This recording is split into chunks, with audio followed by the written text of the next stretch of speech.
আজকের আলোচনা বিষয় বানান শুদ্ধিকরণ। বানান আমরা মুখস্থ করি, এটা খুবই একটা ভুল পদ্ধতি। বানান মুখস্থ করা যাবে না। আপনি যদি কৌশল অবলম্বন করেন তাহলে আপনি হাজার হাজার বানান মুখস্থ না করিয়েই মনে রাখতে পারেন। তাহলে আমরা কিভাবে এই হাজার হাজার বানান মুখস্থ ছাড়াই আয়ত্ত করব, সেটাই আজকে আমাদের আলোচনার বিষয়। এই যে ছোটবেলার এই পড়াটি আমরা আজকে দেখব, প্রথমে ক থেকে ম পর্যন্ত। এই ছোটবেলার এই পড়াটি ক থেকে ম পর্যন্ত আমরা সবাই পড়েছি, কিন্তু আজকে চমৎকার একটা বিষয় যে এই পড়াটা থেকে আপনাকে কৌশলগতভাবে আমরা হাজার হাজার বানান শেখাবো। তাহলে ভিডিওটা শেষ পর্যন্ত দেখুন, আশা করি খুবই উপকৃত হবেন। আচ্ছা, বলুন তো ক বর্গের শেষ বর্ণ কি? ক বর্গের শেষ বর্ণ হচ্ছে আমাদের উম। ক বর্গের শেষ বর্ণ কি? উম। এবার চ বর্গের শেষ বর্ণ কি? ইয়। ট বর্গের শেষ বর্ণ কি? মূর্ধন্য। ত বর্গের শেষ বর্ণ কি? দন্ত্যান্ন। এবং প বর্গের শেষ বর্ণ ম। আপনাকে শুধু এতটুকুই মনে রাখতে হবে যে প্রত্যেকটা বর্গীয় বর্ণ তার শেষ বর্ণের সাথে যুক্ত হবে। তাহলে ক বর্গ কার সাথে যুক্ত হবে? উমর সাথে যুক্ত হবে। তাহলে দেখুন আমরা এই বানানগুলো কিভাবে বের করি। ক, খ, গ, ঘ এর শেষ বর্ণ কি? উম। তার মানে এই ক বর্গগুলো কি? উমর সাথে যুক্ত হবে।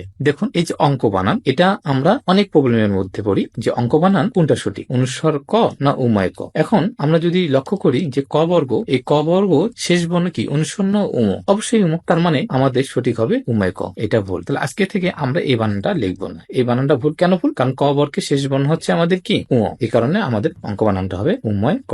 এখন আমি যদি বলি শঙ্খ, এই বানানটা সঠিক না ভুল? তাহলে অবশ্যই আপনি বলবেন যে খ বর্গের শেষ বর্ণ তো অনুস্বর না, তার মানে অবশ্যই এটা ভুল। তার মানে হবে কি? উময় খ। একইভাবে আমরা দন্ত্যান্ন এবং মধ্যাহ্ন এগুলোর সমস্যা সমাধান করতে পারবো। এখন বলুন ট, ঠ, ড, ঢ এর শেষ বর্ণ কি? মূর্ধন্য। আবার ত, ঠ, দ, ধ এর শেষ বর্ণ কি? দন্ত্যান্ন। তার মানে ট বর্গের সকল বর্ণের সাথে মূর্ধন্য বসবে এবং ত বর্ণের সকল বর্ণের সাথে দন্ত্যান্ন ব্যবহার হবে। দেখুন এখন আপনাকে যদি বলি যে ঘন্টা বানান, ঘন্টা, আমি প্রথমে দন্ত্যান্ন দিলাম, তারপরে মধ্যাহ্ন দিলাম। এখন যদি বলি কোনটা সঠিক, কারণ আপনি নিজেই বলুন ট, এই ট বর্গের শেষ বর্ণ দন্ত্যান্ন না মধ্যাহ্ন? ট বর্গের শেষ বর্ণ আমাদের মধ্যাহ্ন, তার মানে এই মধ্যাহ্ন রাইট, আর এটা তাহলে ভুল। তাহলে ঘন্টা বানান হবে আমাদের মধ্যাহ্ন। এবার যদি আমি বলি যে কাণ্ড বানান, আমি যদি দন্ত্যান্ন দিয়ে বলি, তাহলে আপনি কি বলবেন? ড বর্গের শেষ বর্ণ কি দন্ত্যান্ন? অবশ্যই না, ড বর্গের শেষ বর্ণ হচ্ছে মধ্যাহ্ন, এই কারণে কাণ্ড বানান হবে আমাদের মধ্যাহ্ন। আচ্ছা, এবার ত বর্গ দিয়ে আলোচনা করি। এবার বলুন তো আমরা যদি বলি যে গ্রন্থ, তাহলে গ্রন্থ বানানটা দেখুন, গ্রন্থ, তাহলে গ্রন্থ বানানে আমি যদি মধ্যাহ্ন দিই তাহলে ভুল হবে কিনা? অবশ্যই ভুল, কারণ থ বর্গের শেষ বর্ণ কি? দন্ত্যান্ন। তাহলে গ্রন্থ বানান আমাদের লিখতে হবে দন্ত্যান্ন। তার মানে এই যে সহজ একটা কৌশল যে ট বর্গের শেষ বর্ণ মধ্যাহ্ন, অর্থাৎ ট বর্গের সকল বর্ণের সাথে আমরা মধ্যাহ্ন বসাবো। ত বর্গের শেষ বর্ণ দন্ত্যান্ন, আমরা সকল ত বর্গের সাথে দন্ত্যান্ন বসাবো। তাহলে এবার আসুন আমরা কিছু প্রশ্নের সমাধান করে ফেলি। এখন বলুন তো বঙ্কিম, এই যে দেখুন আমরা বঙ্কিম পাচ্ছি, তাহলে বঙ্কিম দেখুন তো, বঙ্কিম এই বানানটা অবশ্যই ভুল না, কারণ দেখেন ক আছে। তাহলে ক বর্গের শেষ বর্ণ কি? ক বর্গের আমরা জানি ক বর্গের ক, খ, গ এবং ঘ এর শেষ বর্ণ হচ্ছে আমাদের উম, তার মানে উম যুক্ত হবে। তাহলে বঙ্কিম বানানটা ভুল। তাহলে আমরা এটা লিখবো আমরা ব উময় কয় রস্যই আর ট ম। তাহলে বঙ্কিম বানানটা অনুসারে জায়গায় আমরা কি ব্যবহার করবো? উম ব্যবহার করবো। একইভাবে শঙ্খ, তাহলে শঙ্খ আমরা কি করবো? অনুসারে জায়গায় আমরা কি লিখবো? অবশ্যই আমরা উময় খ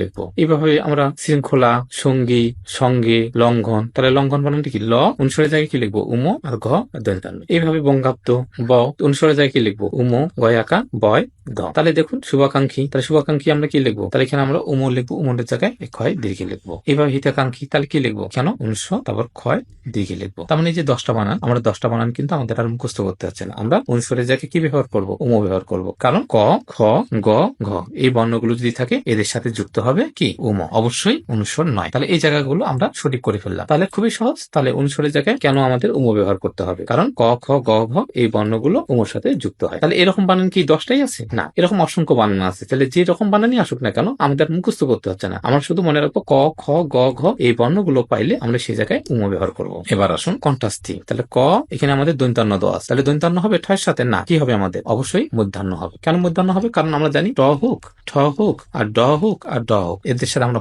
বসাবো মধ্যাহ্ন। তাহলে পণ্ডিত বানানটা ভুল আছে কিনা বলুন? অবশ্যই ভুল। এখানে আমাদের কি হবে? পণ্ডিত বানানে ড আছে, তাহলে হবে কি? মধ্যাহ্ন নয় ড। লুণ্ঠন বানানে কি হবে? তাহলে দন্ত্যান্ন হবে? হবে না, তাহলে কি হবে? মধ্যাহ্ন নয় ঠ হবে। তাহলে নিষ্কণ্ঠ, তাহলে দেখুন এখানে ট আছে, ট এর সাথে কি হবে? মধ্যাহ্ন নয় ট হবে। তাহলে এইভাবে আমরা সুশ্রুমণ্ডিত, ঢুন্ডি, ঘণ্টেশ্বর এই বানানগুলো আমাদের আর ভুল হওয়ার কোনো সুযোগ নেই। আমরা যদি ট, ঠ, ড, ঢ এগুলো পাই তাহলে আমরা মধ্যাহ্ন ব্যবহার করব। তাহলে আমরা এই টাইপের বানানগুলো আর মুখস্থ করার কোনো প্রয়োজন নেই। আমরা শুধু ট ঠ ড ঢ দেখলেই আমরা সেখানে মধ্যাহ্ন ব্যবহার করব। আর যদি আমরা ত থ দ ধ দেখি তাহলে আমরা দন্তান্ন ব্যবহার করব। যেমন কি, যেমন চন্দ্র, চন্দ্র কি দ আছে, তাহলে দ হচ্ছে দন্তান্ন, ঠিক না? সন্ধ্যা, তাহলে কি ধ আছে, ধ হলে কি দন্তান্ন, ঠিক আছে না? তারপর যদি আমরা লিখি অন্তর, অন্তর কি ত আছে, ত হলে কি দন্তান্ন। তাহলে আমরা খুব সহজে দন্তান্ন এবং মধ্যাহ্ন নিয়ে সমস্যার সমাধান করতে পারলাম। আচ্ছা, এবার দেখুন এসএসসি পরীক্ষায় বোর্ডে আসা কিছু প্রশ্নের আমরা সমাধান করি। দেখুন 1 নম্বর আছে আমাদের কি, 1 নম্বর আছে আমাদের কলঙ্কিত। তাহলে আমরা কি করব, ক তারপর ল উনসরের জায়গায় আমরা কি উম ব্যবহার করব, আর কয়ের রস্যই আর কি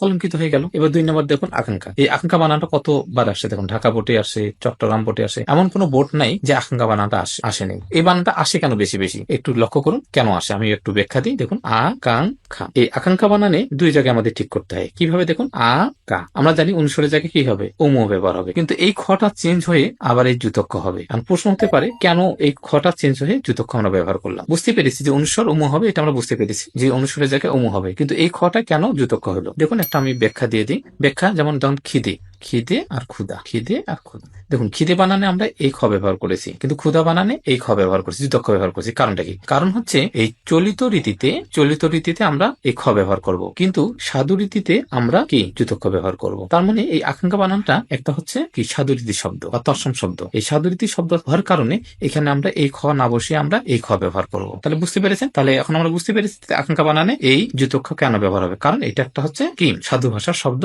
বা তৎসম শব্দ। তাহলে তৎসম শব্দে আমাদের যুতক্ষ ব্যবহার হয়, আর চলিত রীতিতে আমাদের এই খ ব্যবহার হয়। এই কারণে আকাঙ্ক্ষা বানানে আমাদের 2 জায়গায় চেঞ্জ করতে হবে, অনুসরের জায়গায় আমাদের উম হবে এবং এই ক্ষয়ের জায়গায় আমাদের কি যুতক্ষ হবে। তাহলে আমরা এসএসসি বোর্ডের প্রশ্ন সমাধান করলাম। একইভাবে আমরা বিশ্ববিদ্যালয় এবং চাকরি প্রশ্ন সমাধান করতে পারি। তার মানে আপনার যদি প্রস্তুতির বেসিক মজবুত হয়, তাহলে ইন্টারমিডিয়েট বলুন আর কি বিসিএস বলুন আর বিশ্ববিদ্যালয় বলুন, সব ধরনের প্রশ্ন আপনি সমাধান করতে পারবেন। এই যে দেখুন আমরা আসি, যেমন শুদ্ধ বানান কোনটি, তাহলে বলুন তো কিনাঙ্ক, কিনাঙ্ক বানানে কি আছে, অনুস্বর আছে, তাহলে ক বর্গের শেষ বর্ণ কি অনুস্বর না উম, তাহলে উম, তাহলে কিনাঙ্ক বানানটা অবশ্যই উময় ক হবে, এটা রাইট। আবার দেখুন বন্টন, কোন বানানটি শুদ্ধ, তাহলে বন্টন বানানটা অবশ্যই ভুল। কেন? কারণ এখানে ট আছে, ট এর শেষ বর্ণ কি মূর্ধন্য, তাহলে এখানে মূর্ধন্য হবে, তাহলে এটা ভুল। তাহলে লুণ্ঠন, এটা রাইট, কারণ ঠ বর্ণের শেষ বর্ণ কি মূর্ধন্য, তাহলে মূর্ধন্যই দ আছে। কণ্ঠন, তাহলে এটা ভুল, কারণ ট বর্গের শেষ বর্ণ কি মূর্ধন্য, তার মানে এটা ভুল। মন্ড, তাহলে ড বর্গের শেষ বর্ণ কি মূর্ধন্য, তাহলে এটাও ভুল। তাহলে দেখুন শুদ্ধ বানান কোনটি, গন্ডুস, তাহলে গন্ডুস বানান দেখেন, তাহলে কি ড আছে, ড বর্গের শেষ বর্ণ কি মূর্ধন্য, তার মূর্ধন্য হবে, তাহলে মূর্ধন্য এখানেও আছে এখানেও আছে, তাহলে এটা ভুল। কেন? কারণ তৎসম শব্দে মূর্ধন্য